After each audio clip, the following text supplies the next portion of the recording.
Vous avez sûrement tous vu les mêmes choses que moi. Le monde va mal et il a maintenant besoin de vous.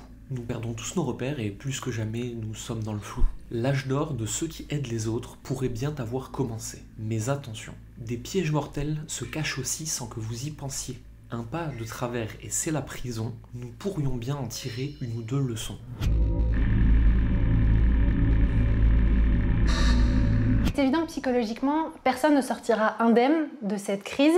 Et on vient de le voir, les personnes souffrant de troubles psychiques préexistants subissent un peu une double peine. Les humains vont de plus en plus mal, c'est un fait. Le premier confinement a démarré en mars 2020 et nous n'avons toujours pas une vision réellement optimiste pour l'avenir. Tout a été chamboulé. Nos libertés, nos espoirs, nos rêves, notre confiance. Dans un monde qui titubait, nous avons tout vu s'effondrer. Hélas, la gueule de bois n'a toujours pas commencé. Il n'est pas étonnant que notre santé mentale soit au plus bas et de voir l'indifférence générale face à ce combat. Mais ça, on ne s'en étonne même plus. Par contre, quelque chose est en train de changer à très grande vitesse et tu ne dois pas le louper. Il y a un élément qui se distingue et heureusement pour toi, je l'ai remarqué.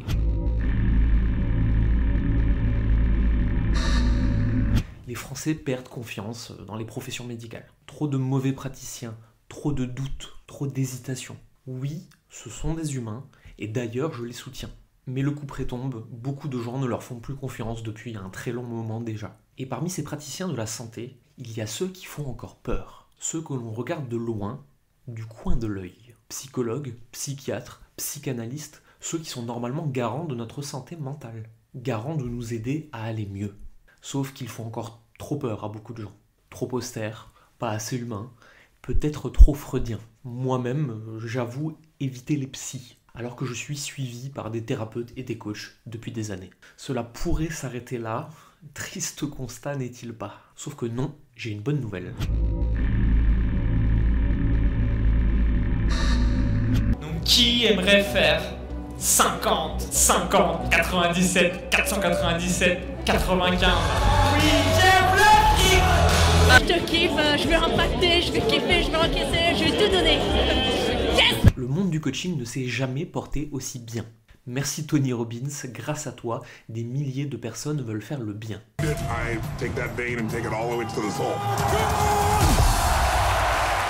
entire life changes in a moment. Who gets that? Say I. Problems are what make us grow. Authenticity will lead to a rich life. Life is always happening for us, not to us. Yeah.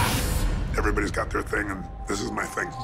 Le nombre de coachs a probablement été multiplié par 10 ces dernières années. Ce qui était courant jusque-là aux États-Unis arrive enfin dans notre belle contrée. La bonne nouvelle, un nouveau métier et de nouvelles opportunités. Mais surtout, beaucoup de gens qui vont pouvoir être aidés. Sauf qu'avec toute tendance, c'est dérive. Et celles-ci ne sont vraiment pas belles. Pour les éviter, il faut d'abord les repérer.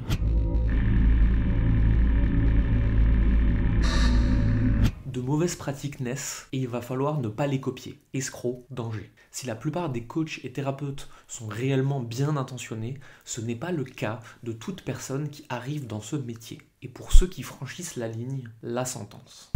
Guide, accompagnement ou encore conseil, aujourd'hui ces prestations se regroupent sous un mot anglophone, le coaching. On pourrait dire que n'importe qui, avec n'importe quel type de formation, peut à un moment donné se déclarer coach. J'ai pris un exemple pour quelqu'un de 18 000. 18 000. À 18 000 € hors taxe. On va dire, t'as la devise et en plus c'est même hors taxe. 18 000 € hors taxe. par mois, par année? La journée. 18 000 € la journée. On est aspirant en fait, on vit aussi de... C'est un miroir en fait, on a envie de se refléter dedans. Et on a vraiment envie de... On s'inspire en fait à ça. Et on y croit en fait, puisqu'on se dit que le coach est là pour nous aider. Quand on se rend compte qu'il y a beaucoup d'argent en jeu et que avant qu'on trouve des solutions, c'est des sommes qui peuvent mettre des dizaines d'années à être remboursées. Ça met la pression, on dort mal la nuit. Pour ceux qui nous regardent et qui découvrent cet univers, pas d'inquiétude. La plupart des coachs sont des gens de bien et ont réellement pour mission de vous aider à être plus serein. Ne laissons pas quelques brebis galeuses contaminer tout le troupeau. Le monde a besoin de vous, il en a trop sur le dos. La France n'est pas du tout prête à l'arrivée des mauvais coachs. Mais heureusement, tu peux en être un bon. Avec l'essor du coaching, on voit de tout. On voit de mauvaises choses et de très bonnes. Voyons maintenant 3 idées pour être un bon coach qui détonne. 1. définir la mission de ton entreprise. Je ne crois pas à la mission de vie. Je ne crois pas que les humains soient particulièrement destinés à accomplir quelque chose de grand sur Terre. Je pense que la mission de vie d'un humain est simplement de vivre et d'expérimenter son humanité. Par contre, je crois à la mission de l'entreprise. Je crois qu'une entreprise a un but donné et doit savoir ce qu'elle fait, pour qui et qui elle veut réellement aider. Quand tu seras dans le doute et que tu auras peut-être envie d'en dévier, relis cette mission de ton entreprise. Relis le manifeste que tu auras créé et demande-toi qui est-ce que je veux vraiment aider. 2.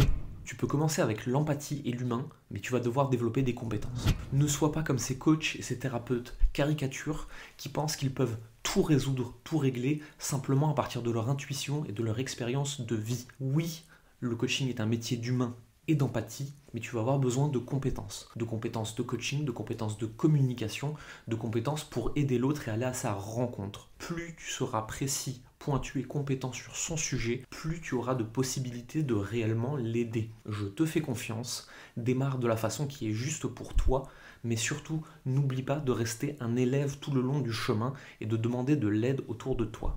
3. Fais ton métier plus souvent que le marketing de ton métier. Malheureusement, le coaching et les thérapeutes n'échappent pas à cette règle. On a besoin de trouver des clients et pour ça, on va regarder partout autour de soi. Les marketeurs de tout genre l'ont très bien compris et ils vont essayer de te vendre des systèmes pour t'aider à faire les choses plus simplement. Moi, le premier. Le problème, c'est que la plupart des marketeurs vont te conseiller des systèmes marketing et te transformer en petite agence digitale au lieu de faire ton métier. Un bon coach est quelqu'un qui fait plus souvent le métier que le marketing de son métier et ça, j'aimerais que tu ne l'oublies plus jamais. Trouver des clients, oui, c'est très bien, mais n'oublie pas que tu es là pour faire le bien. Avec tous ces outils, tu es maintenant prêt pour le grand bain. Si tu es coach, que tu as des valeurs, je t'invite maintenant à faire une chose. T'élever au-dessus de la mêlée, ne pas mentir, ne pas tricher. Conserver tes valeurs et surtout, continuer de parler avec le cœur. Attention toutefois, parfois les bonnes intentions ne suffisent pas et il va falloir y aller pas à pas. Je sais que les promesses de gagner des millions sont séduisantes, mais j'aimerais que tu ne finisses pas